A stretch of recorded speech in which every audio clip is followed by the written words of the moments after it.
welcome again to Bake Your Way Kitchen. On today's video, this is just going to be a quick tip, video. I'm going to be just quickly talking about yeast because I had someone actually message me about what would happen if we didn't use yeast in bread? Is it really 100% necessary?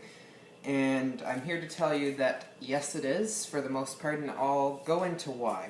When you look at breads that do not have yeast, like a perfect example is the Irish soda bread, which I have made here on Bake Your Way Kitchen, and you can take a look at the video on the site, bakeyourway.com.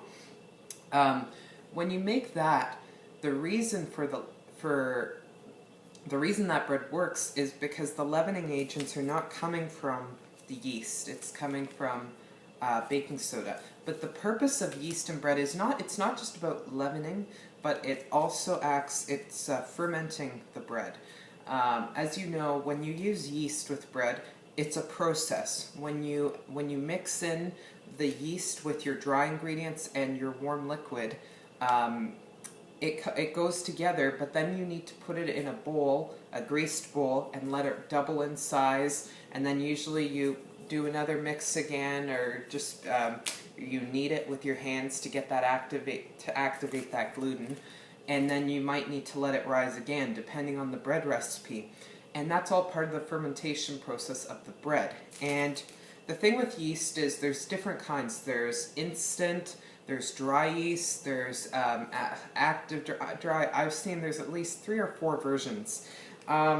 Usually what you will notice, unless you're using instant yeast, which I have here, I don't usually use instant yeast, but oftentimes the active dry yeast is what you would use when you're making bread. And they usually come in these 7-gram packets. You can buy a container of them, but I don't make bread all that often, so I just buy in the grocery store the ones that come in these packets, and they're readily available in grocery stores.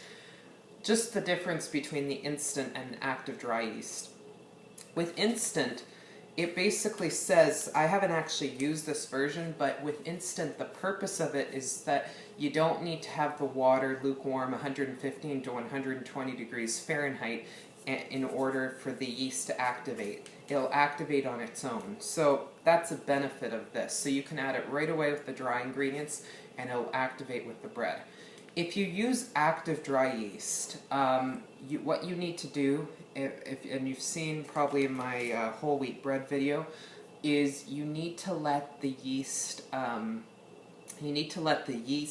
activate in warm wet water, lukewarm water, water that's not too hot but not too cold. It's got to be ideal conditions for the yeast to activate.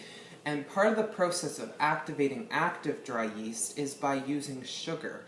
Sugar is what the yeast feeds off of when it's in the warm water in order for it to work.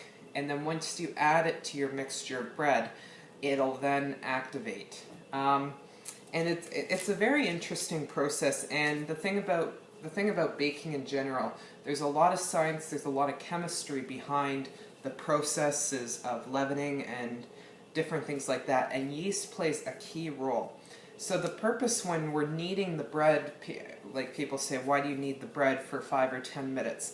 That's to get that gluten activated, because that activation is needed in order for the bread to rise properly, and it's very important in general. Just one other thing, you'll know, because I know one of the last question was about knowing when the yeast activates. And the yeast activates, you'll know, like I was asked, how do you know? And you'll know because when yeast activates, it'll bubble on the top of your container, and it will develop a smell. It's not a pleasant smell, I would say, but it'll develop a very noticeable smell. And that is 100% a way you will know that your yeast is activated. I hope that kind of cleared up any questions you have about yeast, but if you have any others, please let me know, and I'd be glad to help answer any questions that you may have. Thanks for watching this video. Please check the website for more baking tips and recipes. I hope you enjoyed this video.